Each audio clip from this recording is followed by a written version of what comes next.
Welcome to Preethi's Mana kitchen. നമ്മളിന്ന് വളരെ tasty ആയിട്ടുള്ള പണ്ട് കാലത്തൊക്കെ ചെയ്തുകൊണ്ടിരുന്ന രീതിയിൽ ഉള്ളൊരു തോരനാണ് വെക്കാൻ പോകുന്നത്.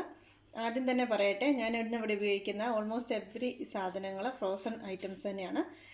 പാവയ്ക്കയും ഉണക്കമീനും ചേർത്തുള്ള ഒരു തോരനാണ് തയ്യാറാക്കാൻ പോകുന്നത്. പാവയ്ക്ക, ഫ്രോസൺ പാവയ്ക്ക മേടിച്ചാണ്. മുളക്, തേങ്ങ ഇതെല്ലാം നമ്മൾ ഫ്രീസ് ചെയ്ത് വെച്ചിരിക്കുന്ന സാധനങ്ങളാണ്. അപ്പോൾ ഇത് ഉപയോഗിച്ചാണ് ഇന്നത്തെ നല്ലൊരു അടിപൊളി തോരനാണ് തയ്യാറാക്കുന്നത്. നിങ്ങൾ പലരും കഴിച്ചിട്ടുണ്ടാവാം. ഇപ്പം നമ്മൾ സ്ഥിരമായിട്ട് ചെയ്യുന്ന ഒരു തോരനല്ല, പക്ഷെ എനിക്ക് വളരെ ഇഷ്ടമുള്ള ചോറിൻ്റെ കൂട്ടത്തിൽ, കഞ്ഞിയുടെ കൂട്ടത്തിൽ വളരെ നന്നായിട്ട് യോജിക്കുന്ന ഒരു തോരനാണ്. അപ്പോൾ അതെങ്ങനെയാണ് തയ്യാറാക്കിയെടുക്കുന്നതെന്ന് നോക്കാം. പെട്ടെന്ന് നമുക്ക് തയ്യാറാക്കിയെടുക്കാം. ഉണക്കമീൻ, ഇതിപ്പോൾ ഞാൻ ഇവിടുന്ന് മേടിച്ച ഉണക്കമീൻ, ഇതിൻ്റെ പേരെന്നാണെന്നൊന്നും അറിയത്തില്ല. നല്ല ഉപ്പും ടേസ്റ്റും ഒക്കെ ഉള്ളൊരു ഉണക്കമീനാണ്. അപ്പോൾ ഇതെല്ലാം നമുക്ക് ചെറുതായിട്ട് കൊത്തി അരിയണം. പാവയ്ക്ക, ഫ്രോസൺ പാവയ്ക്ക, ഇതിങ്ങനെ വട്ടത്തിൽ അരിഞ്ഞിരിക്കുന്ന പാവയ്ക്ക തന്നെയാണ്. അതെങ്ങനെയാണ് ചെറുതായിട്ട് അരിയുന്നതെന്നും കാണിക്കാം. അപ്പോൾ നമ്മൾ ഈ ഫ്രോസൺ പാവയ്ക്ക നമ്മൾ ഫ്രീസറിൽ നിന്ന് എടുക്കുന്ന ഉടനെ തന്നെ നമ്മളത് അരിയാനായിട്ട് നമുക്ക് ഭയങ്കര ഐസായിട്ടിരിക്കുമല്ലേ. അപ്പോൾ ഏറ്റവും എളുപ്പം എങ്ങനെയാണെന്ന് വെച്ച് കഴിഞ്ഞാൽ, ഇതുപോലെ ഇങ്ങനെ റൗണ്ടിലാണ് ഇതിരിക്കുന്നത്. നീളത്തിലുള്ളതാണെങ്കിൽ നിങ്ങൾ ഇച്ചിരി നേരം വെയിറ്റ് ചെയ്യണം.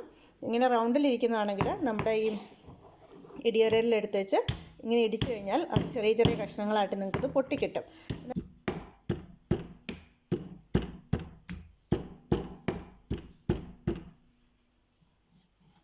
എന്നാൽ ഇതിൻ്റെ ഐസ് വിട്ടുപോയി കഴിഞ്ഞാൽ നിങ്ങൾക്ക് ഇങ്ങനെ ഇടിച്ചെടുക്കാൻ പറ്റില്ല കേട്ടോ. ഈ ചില്ല് പോലെ ഇരിക്കുന്ന സമയത്ത് മാത്രമേ നിങ്ങൾക്ക് ഇങ്ങനെ ഇടിക്കാൻ പറ്റുള്ളൂ.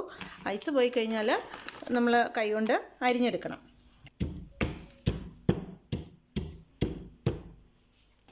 ഞാൻ ആവശ്യത്തിനുള്ളത് ഇങ്ങനെ പൊടിച്ചെടുത്തതിന് ശേഷം നമുക്ക് കാണാം. അപ്പോൾ ഇതേൻ്റെ ഞാനിവിടെ പാവയ്ക്ക ഇങ്ങനെ ഇതിനകത്ത് ഇടിച്ചെടുത്ത്, ഇത് കണ്ടില്ലേ, ഇത് ചെറുതായിട്ട് തന്നെയാണ് കിട്ടിയിരിക്കുന്നത്. നമുക്ക് ഇടിച്ചെടുക്കാം, ഇല്ലെങ്കിൽ നിങ്ങൾക്ക് തണുത്ത് കഴിയുമ്പോൾ അരിഞ്ഞെടുക്കാം. അങ്ങനെ വെള്ളം വിട്ട് പോയി കഴിഞ്ഞാൽ നിങ്ങൾ പിഴിഞ്ഞെടുത്തിട്ട് മാത്രമേ അരിയാവുള്ളൂ. പിന്നെ നമ്മുടെ ഉണക്കമീൻ ഇവിടെ ചെറുതായിട്ട് അരിഞ്ഞു വെച്ചു.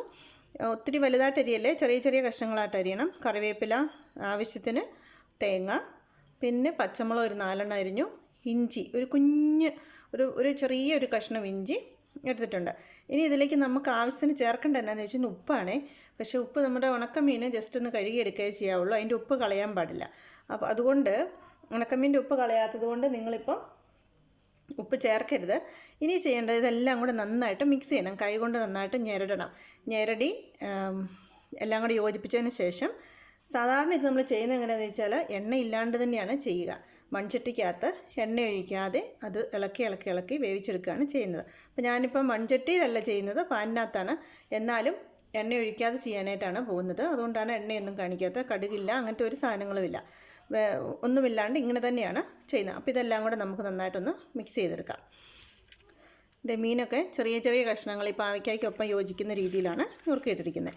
അപ്പോൾ നമ്മൾ ശ്രദ്ധിക്കേണ്ട ഒരു കാര്യം, മീൻ എടുക്കുമ്പോൾ പൊടിമീനൊക്കെ എടുത്തു കഴിഞ്ഞാൽ അതിനകത്ത് ഒത്തിരി മുള്ളുണ്ടാവും, അത് സൂക്ഷിക്കണം. അപ്പം ദശക്കട്ടിയുള്ള മീനാണ് നമ്മൾ സാധാരണ ചെയ്യാറ്. തുണ്ടനോ സ്രാവോ എന്തൊക്കെയൊക്കെയാണ് അങ്ങനെ ചെയ്യാറ്. പിന്നെ നമ്മൾ ചതയ്ക്കുന്ന സമയത്ത് പാവയ്ക്കയുടെ കുരു കാണും ഇതിനകത്ത്. അപ്പോൾ ആ കുരു കാണുമ്പോൾ തന്നെ നിങ്ങൾ എടുക്കണം. പാവയ്ക്കയുടെ കുരു ചതഞ്ഞു പോയിട്ടുണ്ടെങ്കിൽ ഭയങ്കരമായിട്ട് കഴിക്കും. അപ്പം നമുക്കിനി തോരൻ ഉണ്ടാക്കിയെടുക്കാം. ഇപ്പം മിക്സ് ചെയ്ത കൂട്ട് നമ്മളൊരു പാനിലേക്ക് ഇട്ടു. എണ്ണയൊന്നും ഒഴിച്ചിട്ടില്ല, കടുക് പൊട്ടിച്ചിട്ടില്ല, ഒന്നുമില്ല. നന്നായിട്ട് തിരുമ്മി വെച്ച സാധനം നമ്മൾ പാനിലേക്ക് ഇട്ടു. ഇനി തീ ഓൺ ചെയ്യാം.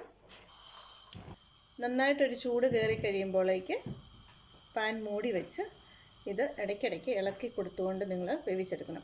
അതുപോലെ തന്നെ സാധാരണ മൺചട്ടിക്കകത്താണ് ഇത് വെക്കാറ്. എനിക്കിത് വെക്കാനുള്ളൊരു തോരൻ വെക്കാനുള്ളൊരു മൺചട്ടി ഇല്ലാത്തത് കൊണ്ടാണ് നോൺ സ്റ്റിക്ക് പാനിനകത്ത് തയ്യാറാക്കുന്നത്. ഇത് നന്നായിട്ട് ആവി കയറി തുടങ്ങിയിട്ടുണ്ട്. ഒന്ന് ഇളക്കിയിട്ട് നമുക്ക് മൂടി വയ്ക്കാം.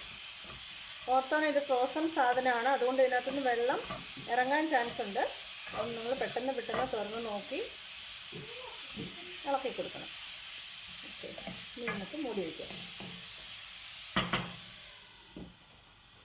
തീ കുറച്ചിട്ടിട്ട് വേവിച്ചെടുക്കാം.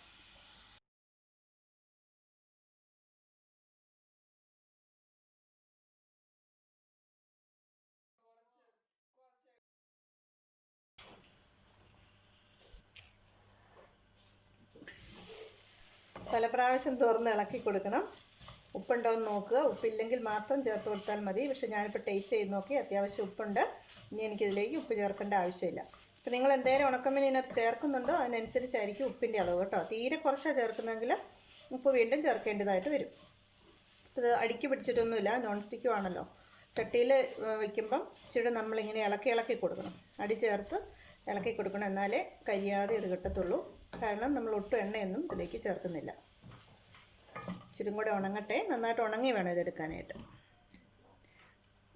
അപ്പോൾ നമ്മുടെ പാവയ്ക്കായ മീനും തോരൻ വെച്ചത് ഇവിടെ റെഡി ആയി കഴിഞ്ഞു. പല പ്രാവശ്യം ഞാൻ ഇളക്കി കൊടുത്തു. പാവയ്ക്കയൊക്കെ വെന്ത് കഴിഞ്ഞപ്പോൾ തുറന്നിട്ട് നന്നായിട്ട് ഇളക്കി ഇത് കണ്ടില്ലേ, ഇച്ചിരി ഉണങ്ങിയിരിക്കണം, എന്നാലേ അതിനൊരു രുചി ഉണ്ടാകത്തുള്ളേ. അപ്പം ഞാനിവിടെ തീ ഓഫ് ചെയ്യാണ്. കണ്ടില്ലേ, നല്ല ഡ്രൈ ആയിട്ട് കിട്ടി. ഇങ്ങനെ തന്നെയാണ് നമ്മൾ മൺചട്ടിയിൽ വയ്ക്കുമ്പോൾ നമുക്ക് കിട്ടേണ്ടത്, ഇങ്ങനെ തന്നെയാണ്. പക്ഷേ ഇതിൽ കൂടുതൽ നമ്മൾ ശ്രദ്ധിച്ച് നമ്മൾ തെരുതെരെ ഇളക്കി കൊടുക്കണം മൺചട്ടിയിലാകുമ്പോൾ. ഇതിപ്പോൾ ഫ്രോസൺ പാവയ്ക്ക വെച്ചതായിട്ട് നമുക്കൊരു ഫീലിങ്ങേ ഇല്ല, കുഴഞ്ഞു പോകത്തില്ല, ചെറുതായിട്ട് അരിഞ്ഞെടുക്കാൻ പറ്റും. ഇപ്പോൾ ഞാൻ കാണിച്ചല്ലോ, നിങ്ങൾ അരിയാനൊന്നും പോകണ്ട, നമ്മുടെ ഇങ്ങനത്തെ ഇടിക്കുന്ന പാത്രത്തിൽ വെച്ച് ഇടിച്ചാൽ മതി. ഇല്ല എന്നുണ്ടെങ്കിൽ ഒരു പ്ലാസ്റ്റിക് കൂടിനകത്തോട്ട് കുറച്ച് ഒന്നിച്ചെടുത്തിട്ട് ഇങ്ങനെ റോളിംഗ് പിൻ വെച്ച് ഇടിക്കുകയോ എന്തെങ്കിലുമൊക്കെ ചെയ്താൽ കല്ല് പോലെ ഇരിക്കുന്ന സാധനമാണല്ലോ, അത് പെട്ടെന്ന് തന്നെ അങ്ങനെ പൊടിഞ്ഞു വീഴും. പിന്നെ ഉണക്കമീൻ നന്നായിട്ട് ചെറുതായിട്ടിടണം. ഇത് കണ്ടില്ലേ, പാവയ്ക്കായ്ക്കൊപ്പം തന്നെ ചെറുതായിട്ട് കിടക്കണം. നന്നായിട്ട് എരിവും വേണം.